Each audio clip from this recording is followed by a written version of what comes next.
A ver, hablar de deudas casi nunca es hablar nada más de números. Es hablar de esas noches de insomnio, de sentir una ansiedad constante y una culpa enorme. Es esa sensación súper frustrante de trabajar y trabajar todos los días, solo para sentir que el dinero se esfuma antes de siquiera tocar la cartera.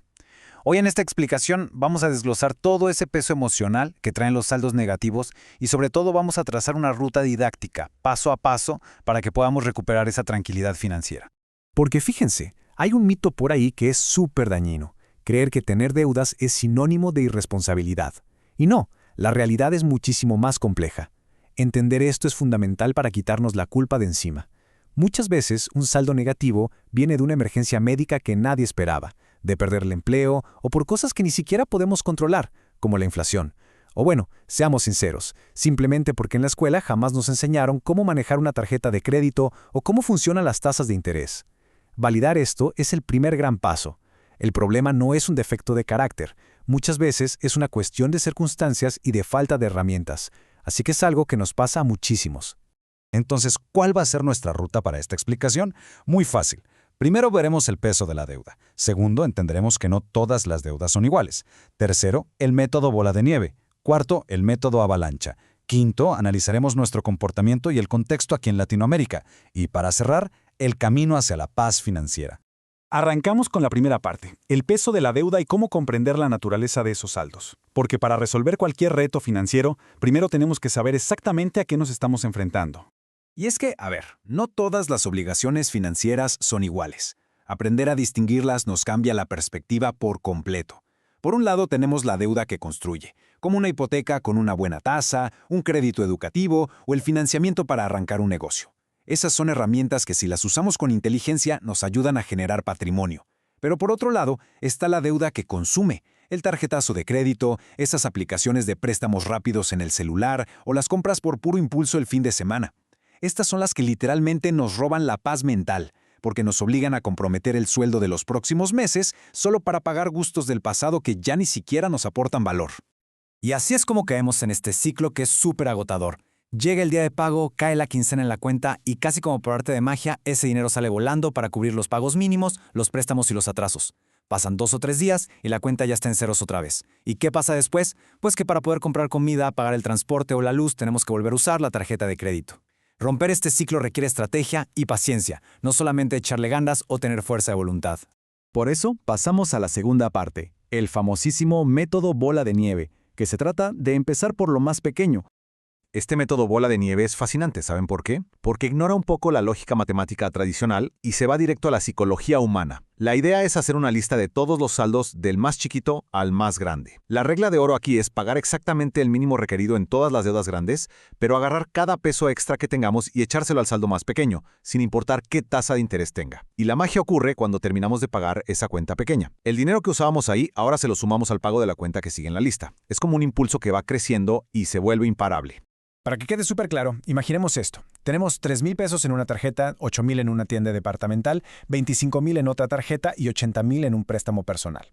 Bueno, pues con el método de la bola de nieve, toda nuestra energía, todos los recortes que hagamos al presupuesto y el dinero extra se van a ir a atacar exclusivamente esos 3,000 pesos iniciales. Ojo, liquidar ese saldo de 3,000 pesos tal vez no sea lo que más dinero nos ahorre en intereses a la larga, pero nos va a dar algo muchísimo más valioso cuando llevamos meses con angustia. Nos da esperanza y nos demuestra que el sistema sí funciona. Es que cerrar un saldo por completo genera un golpe de motivación inmediato en el cerebro. Es literalmente una dosis de dopamina financiera. Nos demuestra que todo ese esfuerzo de ahorrar y apretarnos el cinturón está dando resultados reales y tangibles. Y esto es importantísimo. La gran mayoría de las personas no abandonan sus planes financieros por falta de inteligencia matemática, los abandonan por puro agotamiento emocional. Así que ganar estas pequeñas batallas desde el principio evita esa fatiga mental y nos ayuda a mantener el enfoque a largo plazo. Ahora, vamos a la tercera parte, el método avalancha. Aquí la estrategia cambia y nos vamos sobre la deuda más cara. A diferencia de la bola de nieve, el método avalancha es estrictamente calculador y analítico. Aquí las deudas se ordenan empezando por la que nos cobra la tasa de interés o el costo anual total más alto. Atacamos esa deuda de forma súper agresiva con todo el dinero extra que tengamos, mientras pagamos solo los mínimos de todas las demás. Matemáticamente hablando, este es el camino más eficiente porque frena ese interés compuesto de golpe y asegura que al final de todo el proceso le regalemos la menor cantidad de dinero posible a la institución financiera. Y para entender la urgencia de usar la avalancha, nada más hay que ver la realidad de los créditos actuales. 70%. Esa es una tasa de interés anual súper común y a veces hasta conservadora en muchísimas tarjetas de crédito y apps de préstamos en todo México y Latinoamérica. Con intereses así de agresivos, algo que costaba 1,000 pesos termina costando el triple si nos la pasamos pagando solo los mínimos año tras año. La avalancha detecta este incendio financiero y lo apaga primero, sin importar de qué tamaño sea la deuda total. Entonces, con estos dos caminos tan diferentes sobre la mesa, uno que es pura psicología y otro que es cálculo matemático puro, la pregunta del millón es, ¿cuál de los dos métodos es mejor para recuperar la libertad financiera? Pues miren, la bola de nieve es la campeona absoluta si lo que necesitamos es motivación rápida, tachar deudas de la lista y sentir esas victorias psicológicas muy pronto. Por su parte, la avalancha se lleva el premio a la disciplina de hierro y al máximo ahorro de dinero. Pero el gran secreto de las finanzas personales es que son precisamente personales. El mejor plan no es el que se ve perfecto en una hoja de Excel, sino el que verdaderamente podemos sostener durante 1 o 2 años.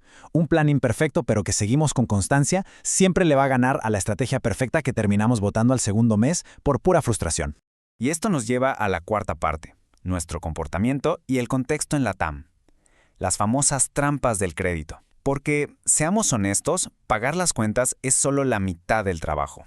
Si no hacemos un cambio de comportamiento profundo, los números rojos van a volver a aparecer tarde o temprano. Es súper vital identificar por qué gastamos. Muchas veces comprar algo no cubre una necesidad real, más bien es como un mecanismo para aliviar el estrés después de un día horrible en la oficina, o para calmar la ansiedad, o hasta por la presión de las redes sociales por mantener cierto estilo de vida. Y hoy en día que podemos comprar con un solo clic o nada más acercando el celular a la terminal, esa fricción de soltar el dinero ya casi no existe, y nuestros impulsos emocionales se vuelven un riesgo financiero enorme y súper silencioso. Además, aquí en nuestra región tenemos algo muy particular y muy seductor. Los famosísimos meses sin intereses. A ver, son una herramienta fantástica si queremos comprar un refri, una lavadora o una compu que nos va a durar años, porque nos deja pagar poco a poco sin descapitalizarnos de golpe. Pero tienen una trampa mortal, que es la acumulación. Si compramos la tele a 12 meses, más unos zapatos a 6 meses, más el servicio del auto a 9 meses y además una cena a 3 meses, creamos la peligrosa ilusión de tener liquidez en el presente, cuando la realidad es que la mayor parte de nuestro sueldo de todo el próximo año ya le pertenece a los bancos. Así que llegamos a la quinta y última parte, el camino hacia la paz. Vamos a armar un plan de acción paso a paso. Para llevar toda esta teoría a la práctica, necesitamos una ruta súper clara y sin complicaciones. Paso 1. Armar un presupuesto sencillo. Si no hay claridad absoluta sobre a dónde se va el dinero cada quincena, es imposible controlarlo. Paso 2. Frenar la hemorragia, o sea, 0 créditos nuevos. Guardemos las tarjetas bajo llave o desvinculemos nuestras cuentas del celular si es necesario. Paso 3. Armar un pequeño fondo de emergencia. Un guardadito rápido de 1,000 o 2,000 pesos, nada más para evitar que una llanta ponchada, una receta médica, nos obligue a usar el crédito otra vez. Y paso 4. Elegir un método, ya sea bola de nieve o avalancha, y avanzar sistemáticamente. La paciencia va a ser nuestra herramienta más poderosa aquí. Y por favor, quitémonos este mito gigante de la cabeza. Pedir ayuda financiera o buscar renegociar no es ningún fracaso. Ignorar las llamadas de cobranza, esconder los estados de cuenta y rezar para que el problema desaparezca mágicamente solo hace que los intereses crezcan a niveles inmanejables.